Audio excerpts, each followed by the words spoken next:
नमस्कार, मैं रवीश कुमार। कर्नाटक के प्रज्वल रेवन्ना मामले को लेकर राहुल गांधी ने मुख्यमंत्री सिद्धारमैया को पत्र लिख दिया है कि कार्रवाई में तेजी लाई जाए। दूसरी तरफ बंगाल से एक बड़ी खबर आ रही है। एक स्टिंग ऑपरेशन सामने आया है जिसमें दावा किया जा रहा है कि बीजेपी के नेता शुवेंदु अधिकारी ने कथित रूप से पैसे देकर संदेश खाली की महिलाओं को बयान देने के लिए तैयार किया कि वे यौन शोषण के आरोप लगाएं। स्टिंग में बीजेपी का मंडल अध्यक्ष गंगाधर ऐसा दावा कर रहा है। इस वायरल वीडियो को तृणमूल कांग्रेस के ऑफिशियल हैंडल से भी ट्वीट किया गया है। संदेश खाली নিয়ে ভালো নাটক তৈরি করেছিলেন, আসল তথ্য ফাঁস হয়ে গেছে। আমি অনেক দিন ধরেই আপনাদের বলছিলাম একটা পরিকল্পনা এবং বিজেপির তৈরি করা নাটক। यही नहीं, आज के टेलीग्राफ अखबार में पहली खबर छपी है कि बंगाल के राजभवन में काम करने वाली एक महिला ने राज्यपाल पर आरोप लगाया है कि उन्होंने प्रमोशन देने के बदले कथित रूप से उसका यौन शोषण किया है।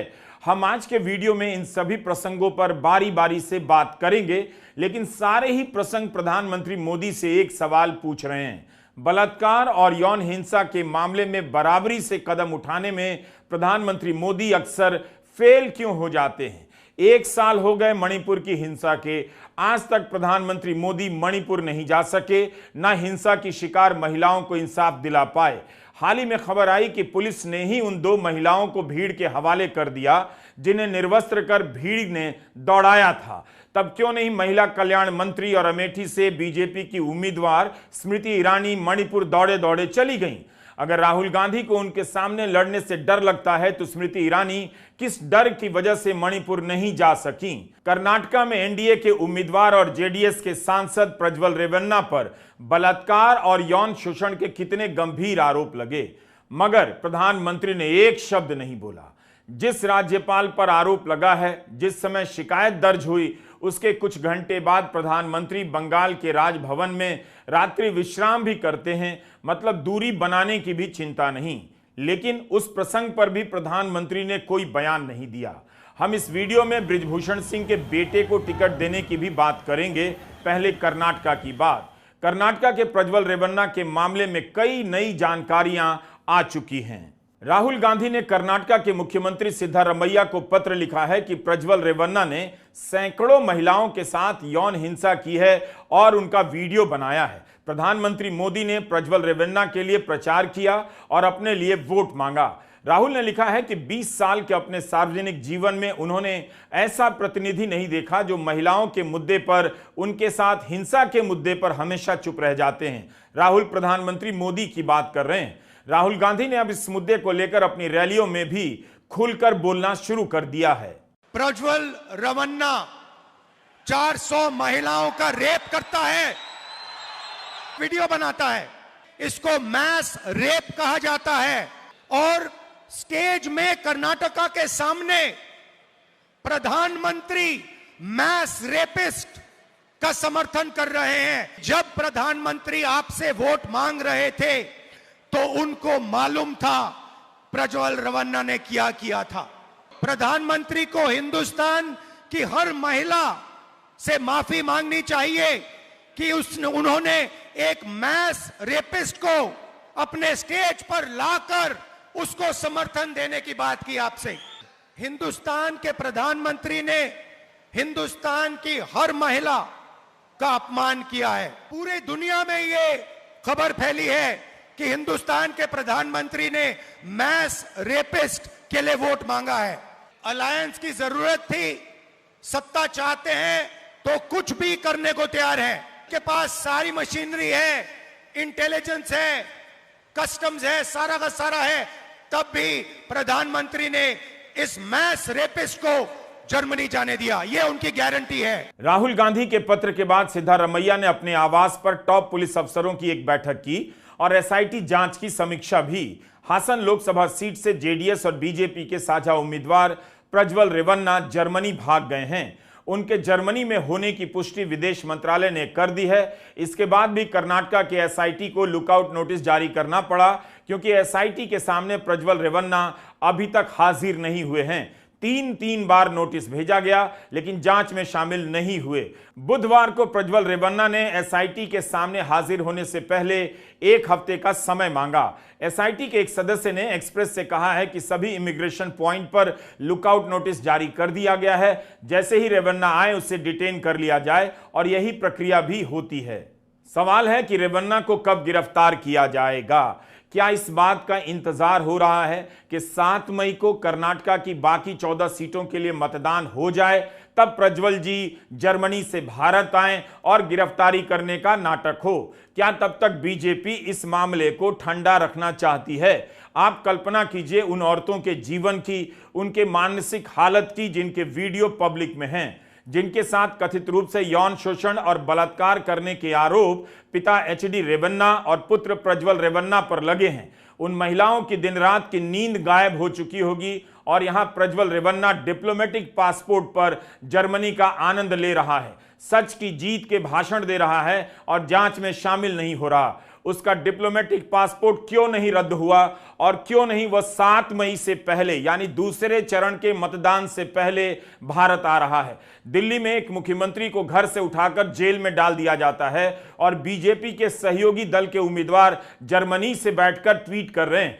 धीरे धीरे और महिलाएं सामने आ रही हैं जिनके साथ प्रज्वल रेवन्ना ने कथित रूप से यौन उत्पीड़न किया है। एक महिला के बेटे ने शिकायत की है कि कथित रूप से उसकी मां के बलात्कार का वीडियो वायरल होने के कुछ दिनों के बाद वो अगवा कर ली गई। महिला रेवन्ना परिवार के घर में काम करती थी। अगवा करने की शिकायत प्रज्वल के पिता एचडी रेवन्ना के खिलाफ हुई है।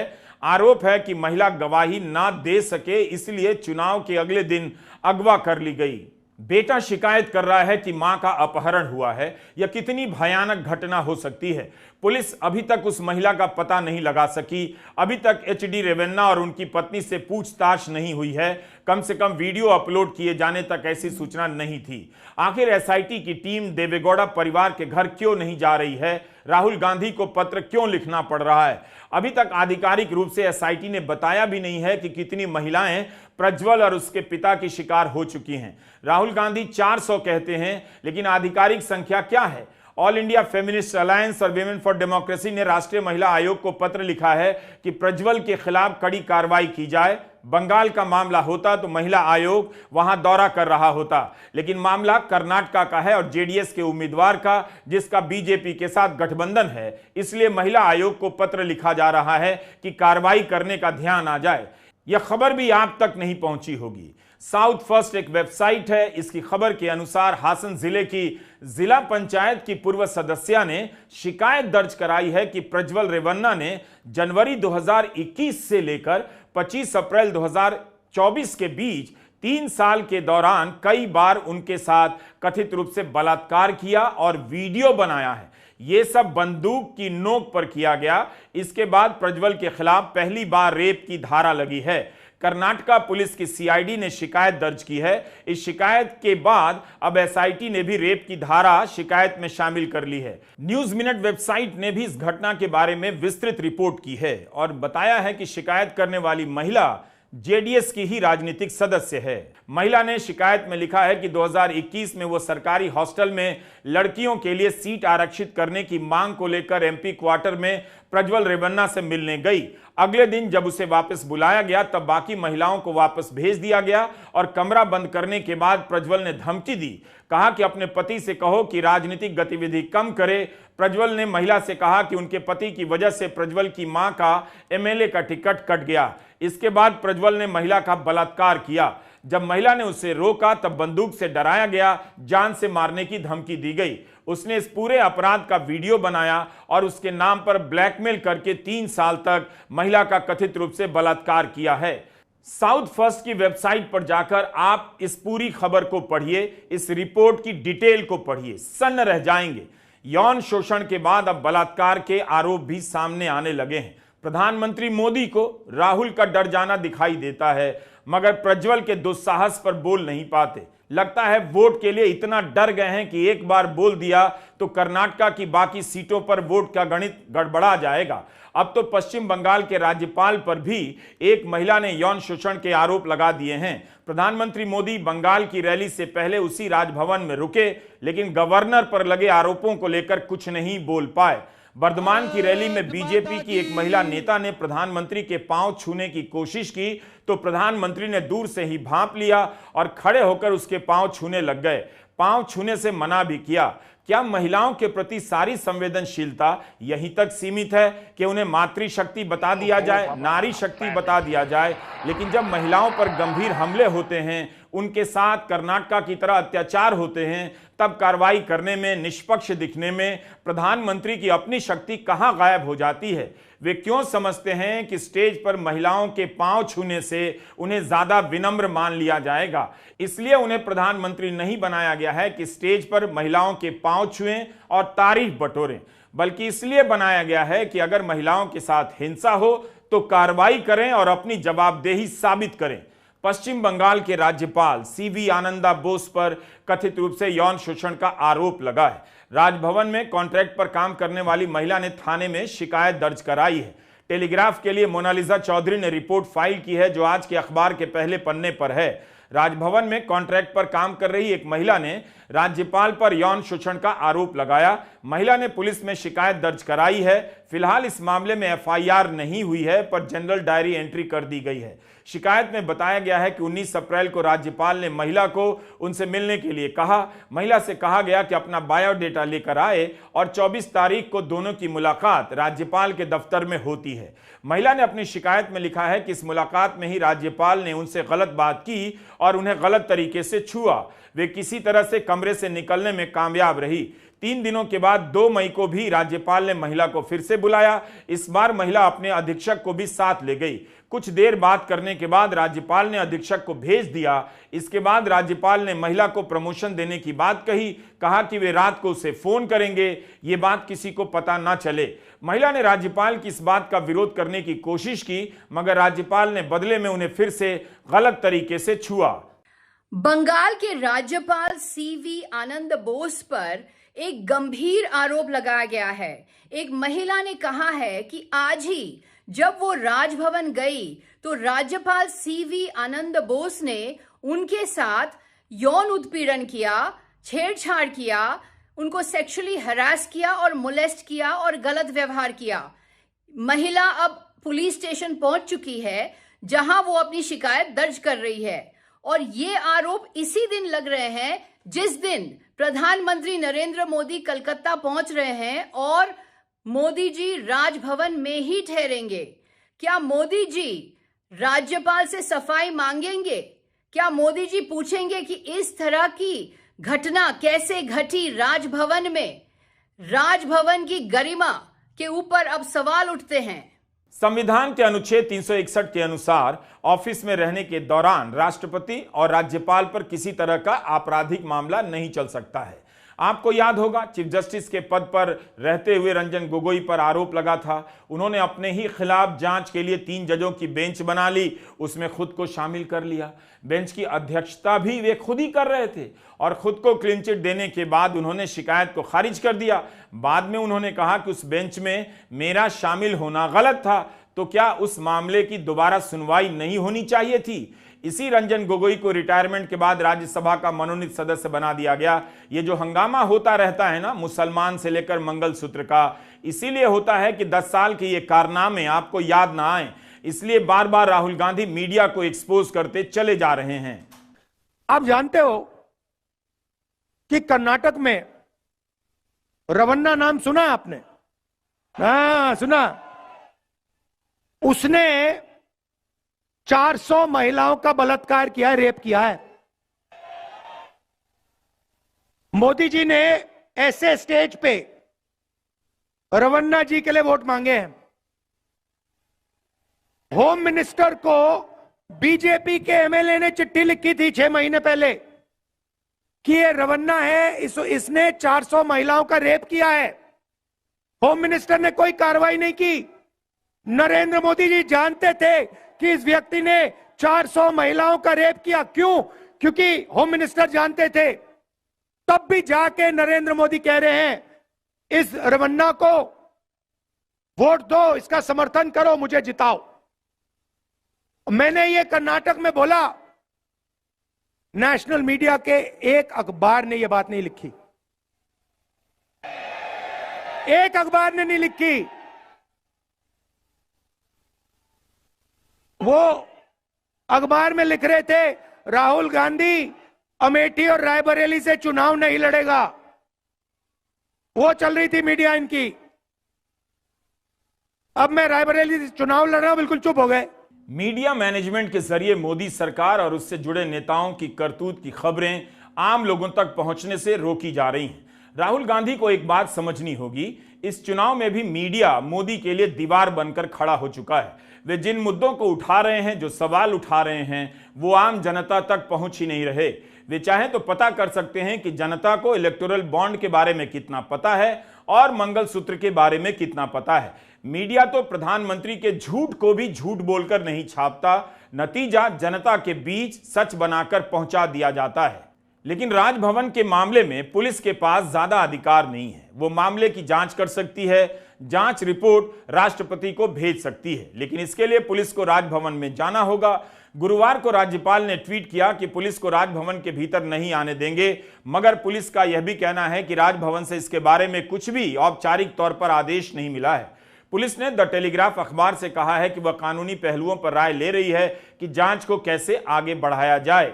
पुलिस को राजभवन के कर्मचारियों से पूछताछ तो करनी होगी और सीसीटीवी फुटेज भी बरामद करने होंगे। एबीपी आनंदा न्यूज चैनल ने पीड़ित महिला से बात की है। महिला ने चैनल से कहा है कि वो राजभवन अब नहीं जाएगी, या तो राज्यपाल जाएंगे या वह जाएगी। राज्यपाल का बयान भी टेलीग्राफ में विस्तार से छपा है। राज्यपाल सीके आनंद बोस ने कहा है कि अब हमारे पास सूचना है दोस्तों कि राजभवन में एक बहुत ही कुटिल योजना रची गई है। हम इसके पीछे के किरदारों को भी जानते हैं, चेत जाओ। मुझे कोई आश्चर्य नहीं है, मुझे पहले ही बताया गया था कि बंगाल में किन्हीं राजनीतिक दलों से मुझे क्या उम्मीद रखनी चाहिए। मैंने ऐसे बहुत तूफान देखे हैं। मैं उस राजनीतिक दल को बताना चाहता हूं जो मेरे खिलाफ षड्यंत्र रच रहा है कि ये तूफान तो कुछ भी नहीं, तुम सदमे में ना आना अगर पता चले कि मैं खुद ही तूफान हूं। राज्यपाल कह रहे हैं कि मैं खुद ही तूफान हूं। मोदी सरकार में राज्यपालों की भूमिका पर हमने कई वीडियो बनाए हैं। सुप्रीम कोर्ट ने राज्यपालों को बकायदा डांट लगाई, लेकिन खुद को तूफान कहने वाले राज्यपाल के बारे में पहली बार सुना। क्या पता राज्यपाल अब अपने आप को आइला तूफान भी कहने लग जाएं। राज्यपाल के बयान का एक हिस्सा आप सुन लेंगे तो लगेगा किसी एनिमेशन फिल्म का कोई कैरेक्टर बोल रहा है। वे कहते हैं, और मैं पढ़ता हूं हिंदी में, कि अब तो उस राजनेता को समझ जाना चाहिए कि मैं सेनापति तूफान का हूं, शांति का नहीं। मुझ पर अपने सारे हथियार चलाकर देख लो, निकालो और हमला करो। मैं तैयार हूं, उतावला हूं। हे मेरे आलोचकों, मुझे माफ करना, पर मैंने लड़ना सीखा है, भागना नहीं। मैं अगले ग्रेनेड और तुम्हारी छिपी हुई गोलियों के इंतजार में हूं। राज्यपाल के इस बयान को किसी फिल्म में जरूर शामिल करना चाहिए, वो फिल्म अवश्य फ्लॉप होगी। राज्यपाल किसी फिल्मी हीरो के साथ चलने वाले दोस्त की तरह डायलॉग बोल रहे हैं। आरोपों की सच्चाई तभी सामने आएगी जब पुलिस जांच करेगी और राष्ट्रपति को रिपोर्ट भेजी जाएगी। कोलकाता पुलिस ने डीसीपी इंदिरा मुखर्जी के नेतृत्व में 8 सदस्यों की टीम बना दी है। प्रधानमंत्री नरेंद्र मोदी 3 मई को बंगाल में ही सभा कर रहे थे। उन्होंने संदेश खाली का मुद्दा उठाया, लेकिन कर्नाटक पर नहीं बोल पाए, बंगाल के राज्यपाल पर लग रहे आरोपों पर नहीं बोल पाए। यह जरूर उन्होंने याद दिलाया कि संदेश खाली के आरोपी का नाम क्या था। नाम की वजह से उसे बचाने की कोशिश की गई।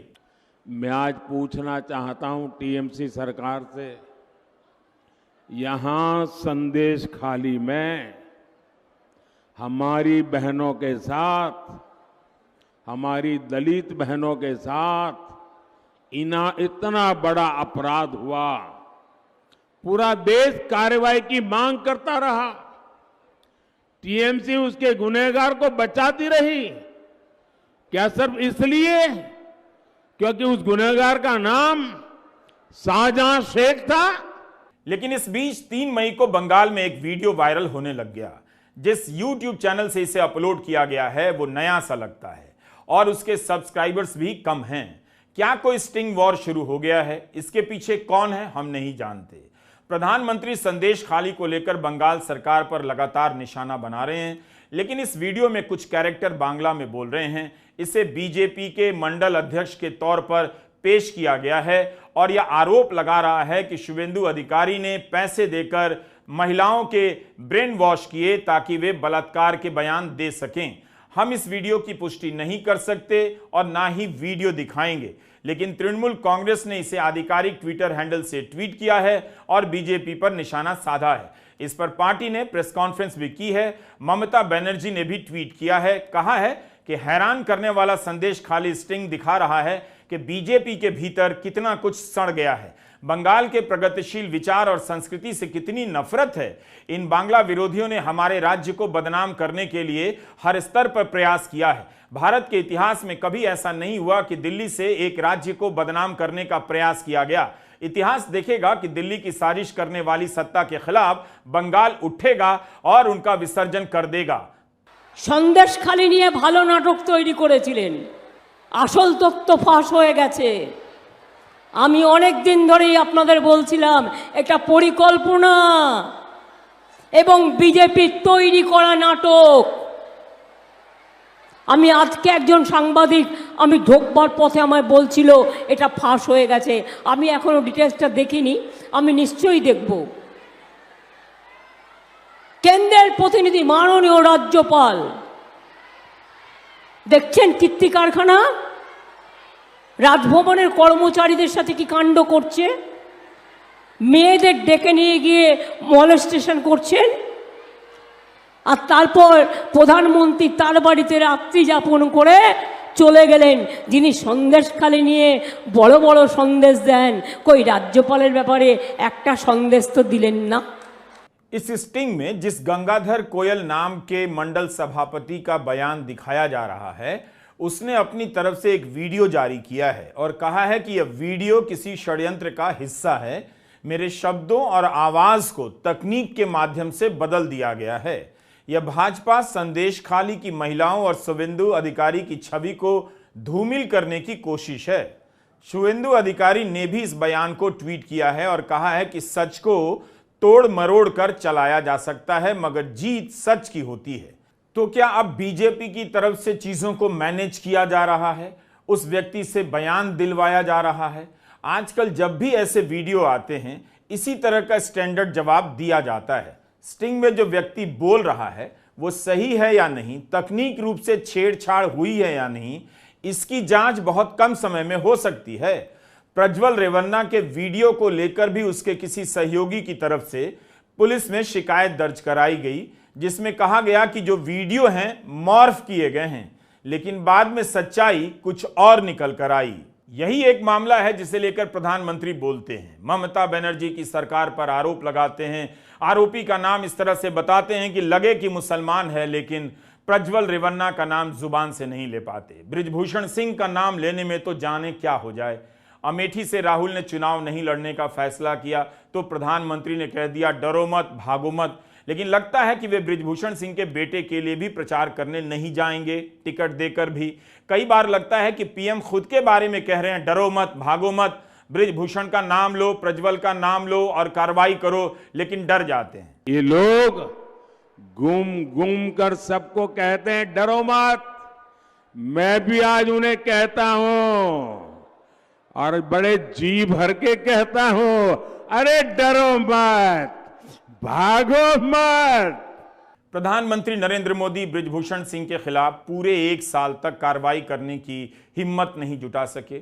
जब चुनाव आया तो बृजभूषण सिंह की प्रतिष्ठा बचाने में लग गए और उनके बेटे को टिकट दे दिया ताकि संदेश जाए कि उन्होंने बृजभूषण सिंह को नहीं छोड़ा है। जब उनके बेटे को ही दे दिया गया तो ये टिकट कटना कैसे हुआ? वैसे भी परिवारवाद के विरोधी थे, लेकिन यौन शोषण के आरोप लगने पर भी परिवारवाद के हिसाब से टिकट देने लग गए। इस चुनाव में बीजेपी ने 101 सांसदों के टिकट काटे हैं, लेकिन एक बृजभूषण सिंह का टिकट नहीं काट पाई। बृजभूषण सिंह का बड़ा बेटा गोंडा सदर से बीजेपी का विधायक है, छोटे बेटे को लोकसभा का टिकट दिया है। एक परिवार के 3 लोग बीजेपी के भीतर हैं। बृजभूषण सिंह का टिकट कटा है, बीजेपी से निकाला नहीं गया है। ये बीजेपी के भीतर मोदी का परिवारवाद है।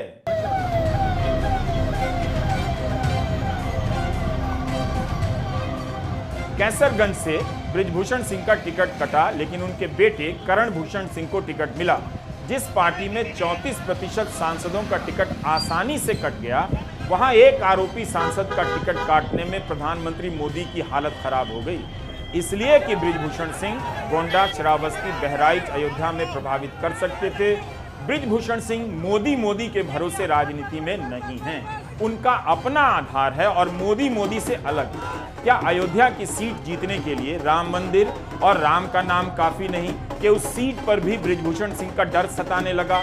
ये अजीब राजनीति है। बीजेपी जब बेटे को टिकट दे ही रही तो पिता को ही दे देती। वो किसकी आंख में धूल झोंकने के लिए बृजभूषण सिंह से दूरी बनाने का नाटक कर रही है? बृजभूषण सिंह भले करण भूषण सिंह के नामांकन में नहीं गए, लेकिन क्या इसी से महिला पहलवानों को इंसाफ मिल जाएगा? क्या किसी को नहीं पता कि इस इलाके में चुनाव पर्दे के पीछे से कौन लड़वा रहा होगा? फर्क यही है कि बृजभूषण सिंह अपने लिए वोट नहीं मांगेंगे, मगर अपने बेटे और मोदी जी के लिए तो वोट मांगेंगे और पोस्टरों पर उनकी भी तस्वीर हो सकती है, मोदी जी की भी हो सकती है। इंडियन एक्सप्रेस ने आज इस पर एक संपादकीय लिखा है। कहा है कि यह एक मोरल फेलियर या नैतिक असफलता है।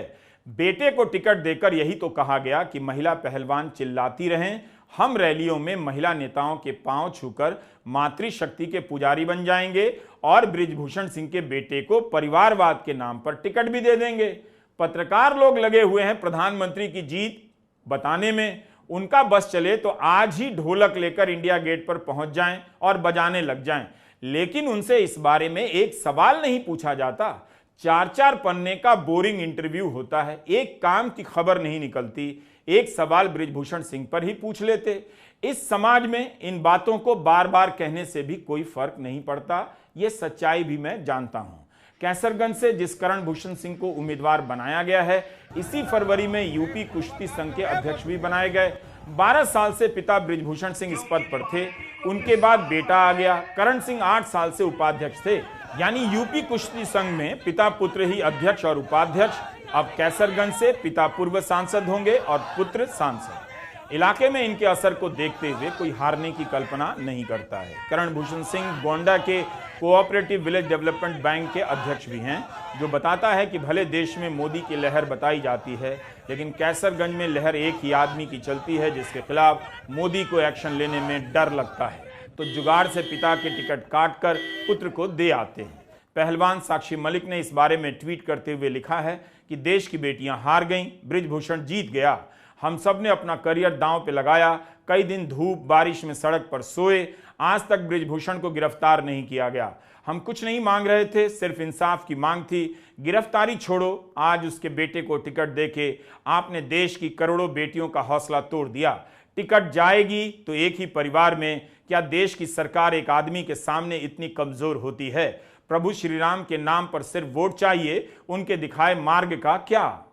विपक्ष लगातार इन मसलों को उठा रहा है, मगर अखबार या तो छापते नहीं या इस तरह से छापते हैं कि पता ही ना चले कि मामला क्या है। यही कारण है कि इन गंभीर मुद्दों के बारे में जनता को पता नहीं। मंदिर बन गया है उसे यह तो पता है, लेकिन सैकड़ों महिलाओं के साथ कथित रूप से यौन हिंसा के बाद वीडियो बनाने वाला प्रज्वल रेवन्ना जर्मनी भाग गया। प्रज्वल के लिए प्रधानमंत्री मोदी ने प्रचार किया, जनता को यह पता नहीं।